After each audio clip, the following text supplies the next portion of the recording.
안녕하세요. 사연을 시작하기에 앞서 구독과 좋아요 부탁드려요. 감사합니다. 사연 시작해 볼게요. 지금 생각해보니 정말 아이러니한 일이었어요. 시댁이 잘 나갈 때는 그렇게 착한 동서였는데 막상 어려워지니까 본색이 드러나더라고요. 처음부터 차근차근 말씀드릴게요. 결혼 초기만 해도 시댁 형편이 정말 넉넉했어요. 시아버님께서 사업을 하시는데 꽤 잘 되시는 편이었거든요. 그때는 저도 시댁에 가는 게 부담스럽지 않았어요. 오히려 따뜻하고 풍족한 분위기에서 가족들과 시간을 보내는 게 좋았죠. 남편한테는 남동생이 하나 있어요. 시동생도 결혼을 일찍 했는데 그 아내가 바로 제가 말씀드리는 동서예요. 동서는 정말 시댁에 잘하는 며느리로 소문났어요. 시부모님 생신은 물론이고 어버이날, 시부모님 결혼기념일까지 꼬박꼬박 챙기더라고요. 시어머님께 선물도 종종 사서 보내고 맛있는 음식이 있음 포장해서 가져다 드리곤 했어요. 시어머님께서도 그런 동서에게 고마워하셨어요. 그래서 저도 더 노력하려고 했는데 동서는 정말 타고난 것 같더라고요. 말솜씨도 좋고 눈치도 빠르고 항상 시부모님 비위를 잘 맞춰드렸어요. 시댁에서 가족 모임이 있을 때면 동서가 항상 중심에 서 있었어요. 시어머님과 손잡고 쇼핑을 다니기도 하고 시아버님께는 사업 얘기를 들어드리면서 감탄사를 연발하기도 했죠. 저는 조용한 편이라 그런 모습들을 보면서 역시 동서가 대단하구나 생각했어요. 그런데 시아버님의 사업이 조금씩 어려워지기 시작했어요. 처음에는 일시적인 어려움이라고 생각했는데 점점 상황이 심각해지더라고요. 시아버님께서 평소보다 말수가 적어지시고 시어머님도 걱정스러운 표정을 자주 지으셨어요.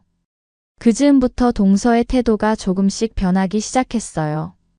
예전에는 일주일에 한 번씩은 시댁에 들렀는데 점점 간격이 벌어지더라고요. 시어머님께서 전화를 하시면 요즘 너무 바빠서요 하면서 얼버무리곤 했어요. 저는 처음에는 정말 바쁜가 보다 했는데 나중에 보니 그게 아니었어요.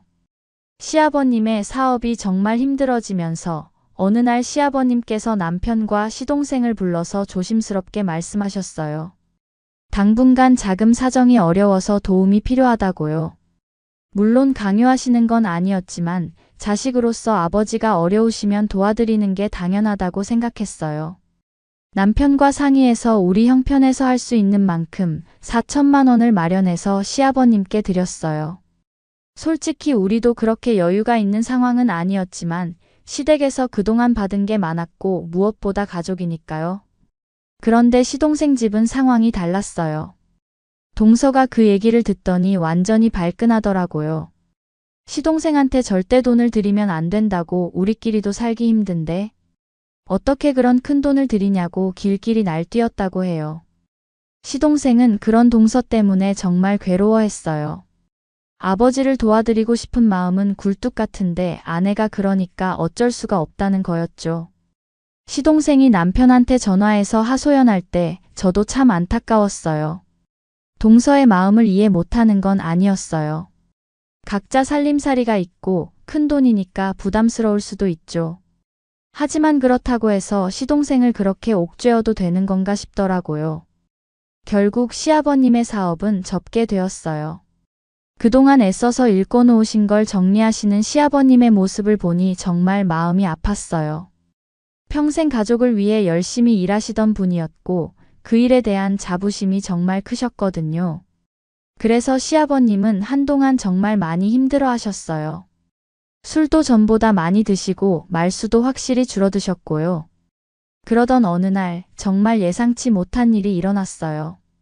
시아버님께서 술을 드시고 집으로 돌아오시는 길에 신호위반 차량과 사고가 났어요.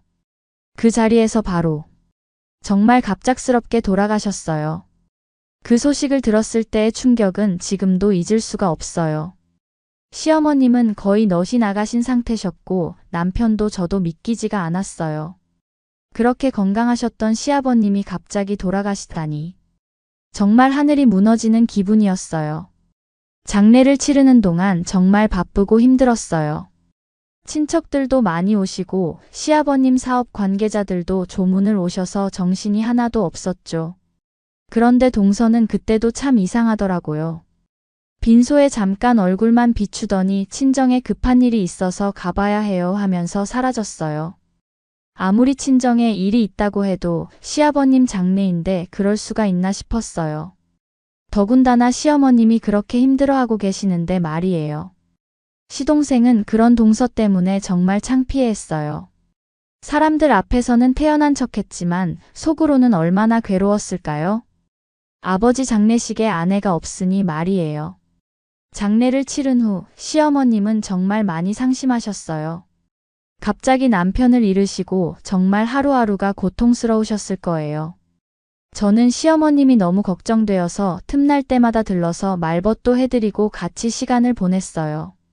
원래 시어머님과는 사이가 좋았어요. 성격도 서로 잘 맞고 시어머님께서도 저를 딸처럼 아껴주셨거든요. 시아버님이 돌아가신 후에는 더욱 의지하게 되셨는지 제가 오면 정말 반가워하셨어요. 그런데 동서는 시아버님이 돌아가신 후로는 아예 시댁에 발길을 끈다시피 했어요. 가끔 시어머님께서 전화를 하셔도 바쁘다며 피하더라고요. 시어머님은 그런 동서 때문에 정말 서운해하셨어요. 시동생도 아내 때문에 면목이 없는지 예전처럼 자주 찾아뵙지 못하더라고요. 가끔 혼자 와서 시어머님께 죄송하다고 미안하다고 말씀드리곤 했어요. 보기에 정말 안쓰럽더라고요. 그런 와중에 저희는 아이들이 크면서 이사를 준비하고 있었어요. 아이들 교육 환경도 생각해야 하고 집도 좀 더 넓은 곳으로 옮기고 싶었거든요. 그런데 이사 준비를 하면서 계속 시어머님 생각이 났어요. 혼자 계시는데 괜찮으실까 싶어서요. 남편과 상의해서 시어머님께 같이 사는 게 어떻겠냐고 여쭤봤어요. 저희도 시어머님과 함께 살면 좋겠다는 생각이었고 아이들도 워낙 할머니를 좋아하니까요. 게다가 저도 맞벌이를 하다 보니 혼자 계신 시어머님을 자주 못 찾아뵙는 게 항상 마음에 걸렸거든요. 하지만 시어머님께서는 극구 반대하시더라고요. 자식들 살림에 방해가 된다고 본인은 혼자서도 충분히 잘 살 수 있다고 하시면서요. 아무리 권해도 완강하게 거절하셔서 결국 따로 살기로 했어요. 대신 가까운 곳으로 이사해서 자주 왕래할 수 있도록 하기로 했죠. 그렇게 시간이 흘러서 추석이 다가왔어요. 평소라면 시댁에서 큰 상을 차리고 가족들이 모였을 텐데 이번에는 상황이 많이 달랐죠. 그런데 며칠 전부터 동서와 연락이 안 되더라고요. 시동생한테 물어보니 추석에 오기 어려울 것 같다고 하더라고요. 이유를 물어봐도 시원한 대답을 안 하고 그냥 바쁘다고만 하고요. 추석 당일이 되어도 동서가 안 와서 결국 제가 전화를 걸었어요. 혹시 무슨 일이 있나 싶어서요. 그런데 동서가 전화를 받더니 하는 말이 정말 충격적이었어요. 형님, 저희는 이번 추석에 못 가겠어요. 형님만 대표로 가시면 되잖아요. 저희는 바빠서 시간이 안 나요. 처음에는 정말 바쁜 일이 있나 보다 했는데 계속 이야기를 들어보니 그게 아니더라고요. 시어머님께서 혹시나 돈 이야기 하실까봐 걱정도 되고요. 이제 시댁 형편 뻔한데 자주 가서 뭐 하겠어요. 이 말을 듣는 순간 정말 어이가 없었어요. 시댁이 어려워졌다고 해서 이런 식으로 나올 수가 있나 싶었거든요. 더군다나 시어머님께서 그동안 얼마나 동서를 예뻐하셨는데. 그런데 더 충격적인 건 그 다음에 한 말이었어요. 솔직히 이제 받을 것도 없는데 굳이 가서 뭐 해요. 이 말을 들었을 때 정말 화가 머리끝까지 났어요. 아무리 시댁 형편이 어려워졌다고 해도 그동안 얼마나 잘해주셨는데 이런 식으로 말할 수가 있나 싶었거든요. 더군다나 시아버님이 돌아가시고 시어머님이 그렇게 힘들어하고 계시는데. 그런데 더 큰 문제는 이 전화통화를 시어머님께서 옆에서 다 들으셨다는 거예요. 동서 목소리가 워낙 커서 시어머님께서 다 들으신 거였어요. 시어머님의 얼굴이 순간 굳어지더라고요. 평소에 온화하시던 모습과는 전혀 다른 정말 차가운 표정이셨어요. 그리고는 제 손에서 전화기를 빼앗으시더니 동서한테 직접 말씀하셨어요. 그래, 잘 생각했다. 앞으로 내가 죽어도 절대 오지 마라. 우리 집이 아무리 망했어도 자식들한테 손 벌리고 살 정도로 궁하지는 않다. 안 그래도 너희 시아버지 보험금 아껴뒀다가 너희들 힘들 때 내놓으려고 했는데 이제 너희 걱정은 안 할란다. 이 말을 들으면서 저도 깜짝 놀랐어요. 시어머님께서 그런 준비를 하고 계셨다니. 시아버님 사업이 어려워져도 나름대로 살 길을 다 마련해 두시고 시아버님이 돌아가시면서 나온 보험금도 자식들을 위해 아끼고 계셨던 거예요. 다신 보지 말자꾸나. 시어머님께서 이 말씀을 하시고 전화를 끊으셨어요. 그 후로 한동안 아무 말씀도 안 하시고 그냥 가만히 앉아 계시더라고요. 저도 뭐라고 위로 말씀을 드려야 할지 모르겠어서 그냥 옆에 앉아 있었어요. 그런데 전화를 끊은 지 1시간도 안 되어서 동서한테서 전화가 왔어요. 아마 시동생한테서 상황을 들은 모양이었어요. 이번에는 완전히 다른 톤으로 말하더라고요. 어머님, 제가 잘못했어요. 오해가 있는 것 같아요. 제가 말을 잘못했어요. 하지만 시어머님께서는 전화를 제대로 받지도 않으시더라고요. 그렇게 해서 동서가 시동생과 함께 시댁으로 왔어요. 오자마자 시어머님께 사과하더라고요. 어머님, 제가 정말 잘못했어요. 요즘 제가 너무 힘들어서 정신이 없었어요. 그래서 말을 함부로 했어요. 하지만 시어머님께서는 돌아보지도 않으시더라고요. 평소에 그렇게 자상하시던 분이 정말 단호하게 나오시니까 동서도 당황하는 것 같았어요. 동서가 계속 사과했지만 시어머님은 꿈쩍도 안 하셨어요. 그러다가 한참 후에 입을 여셨어요. 내 본심을 다 들었다. 우리 집이 잘 나갈 때는 그렇게 잘하더니 어려워지니까 받을 게 뭐 있어서 오냐고. 이제 와서 변명해도 소용없다. 시어머님께서 정말 단호하게 말씀하시니까 동서도 더 이상 할 말이 없는 것 같았어요. 결국 시동생이 나서서 사과했지만 시어머님은 끝까지 용서하지 않으셨어요. 그날 이후로 동서와 시어머님 사이는 완전히 틀어졌어요. 동서가 몇 번 더 찾아와서 사과했지만 시어머님은 만나주지도 않으셨어요. 시동생만 가끔 혼자 와서 안부를 여쭙곤 했어요. 그 후로 저희는 계획대로 시댁 근처로 이사를 했어요. 시어머님과 가까운 곳에 살면서 자주 찾아뵐 수 있게 되었죠. 아이들도 할머니를 자주 볼 수 있어서 좋아했고요. 시어머님께서는 저희 가족을 정말 잘 챙겨주셨어요. 큰아이가 대학에 들어갈 때는 등록금을 다 대주겠다고 하시더라고요.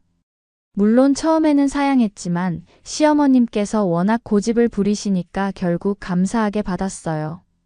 내가 돈을 어디다 쓰려고 아껴두겠니? 다 내 자손들 위해 그러는 거지. 시어머님께서 이런 말씀을 하실 때면 정말 감사하면서도 한편으로는 죄송한 마음이 들었어요. 원래는 시동생네도 함께 도움을 받을 수 있었을 텐데 동서 때문에 그렇게 되지 못한 거잖아요. 지금 돌이켜보니 동서가 너무 계산적이었던 것 같아요.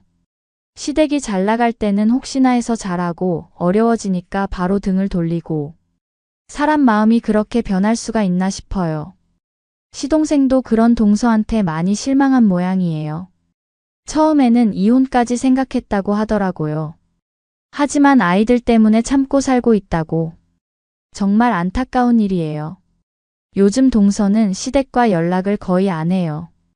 시어머님께서 워낙 완강하게 거부하시니까 어쩔 수 없죠.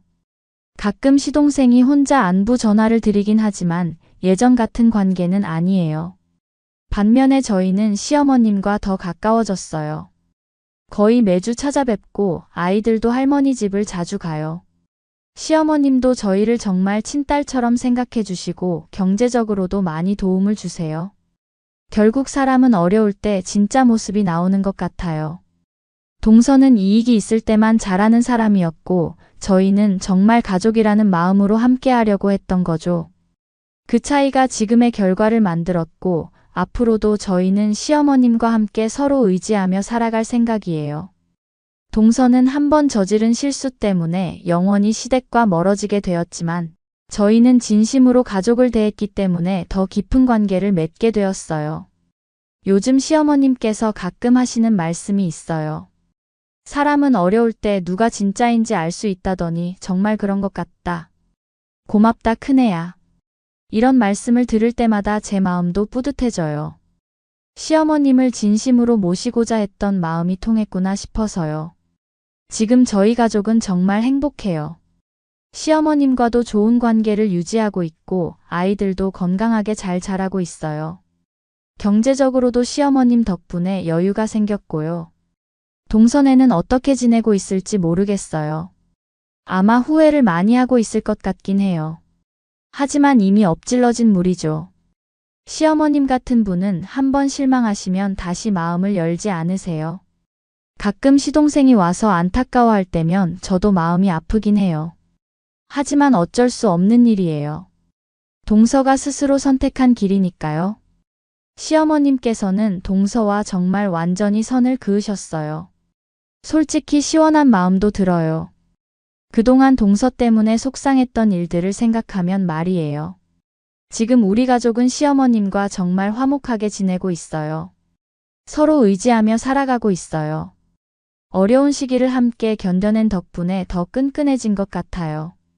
동서는 결국 본인이 뿌린 씨앗을 거두고 있는 거죠. 시댁의 도움도 받지 못하고 시어머님과의 관계도 회복할 수 없고 정말 자업자득이라는 생각이 들어요. 제 긴 이야기를 끝까지 들어주셔서 감사합니다. 구독과 좋아요, 알림 설정까지 잊지 마세요.